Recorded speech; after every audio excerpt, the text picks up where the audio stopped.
அல் Muslim மன் சலிமல் முஸ்லிமூன மின் லிசானிஹி வ யதிஹி அப்படிங்கிறதுல நபி ஸல்லல்லாஹு அலைஹி வஸல்லம் அவங்க நம்முடைய வாழ்க்கையில ஒரு சரியான பாதையை, ஒரு தெளிவான பாதையை அடைந்து கொள்வதற்காக இஸ்லாத்தினுடைய ஒழுக்க ஒழுமையங்களை, அதபுகளை நமக்கு என்ன செய்றாங்க, சொல்லித்தர்றாங்க.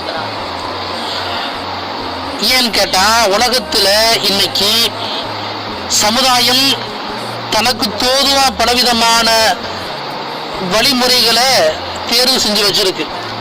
அதைத்தான் சமுதாயத்தினுடைய நேர்வழி அப்படின்னு சொல்லிக்கிட்டு இருக்கு.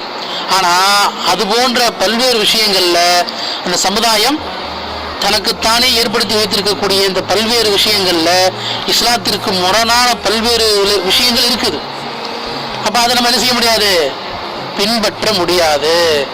ஆனா ரசூலுல்லாஹி ஸல்லல்லாஹு அலைஹி வஸல்லம் அவங்க இந்த ஹதீஸ்ல நமக்கு சொல்லி தந்தாங்க, அல் அஹ்லாக்குல் இஸ்லாமியா, இஸ்லாம் சார்ந்த ஒழுக்கங்கள், நற்குணங்கள்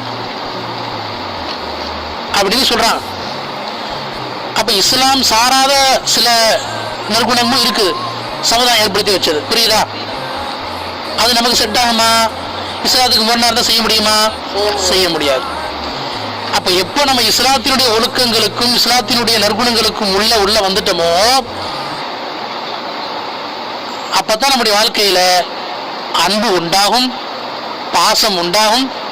ஏன் சொல்றாங்க, அல்லதி தஸீதுல் உல்ஃபத வல் மவத்தத பைனல் முஸ்லிமீன, முஸ்லிம்களுக்கு மத்தியில அன்பையும் நல்லிணக்கத்தையும் பாசத்தையும் உருவாக்குவது இஸ்லாமிய ஒழுக்கங்கள் தான். வேற எந்த ஒழுக்கம் என்ன செய்யாது, அன்பையும் பாசத்தையும் உருவாக்காது.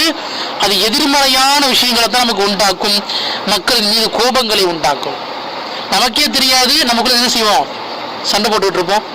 நமக்கே தெரியாது, குடும்பங்கள்ல சில வீடுகளில் சண்டை வரும், பிரச்சனை வரும். ஏன் தெரியுமா? அவங்க நல்லா தான் இருப்பாங்க, ஆனா சண்டை வரும். ஏன்னு கேட்டா அதுக்கு காரணம் இஸ்லாமிய ஒழுக்கங்களும் விழுக்கங்களும் விழுமியங்களும் அந்த குடும்பத்துல இல்லை. அதனாலதான் இந்த பிரச்சனை வருது. அது அல்லாஹ்வே உருவாக்குவான். ஏன் ரசூலுடைய வாழ்க்கையை பின்பற்றாம நீங்க உலகத்துக்கு தூதா வாழ்றீங்க அப்படின்னு அல்லாஹ் தஆலா நமக்கு உணர்த்துறான். அதை உணர்ந்து நம்ம என்ன செய்யணும், செய்யணும்.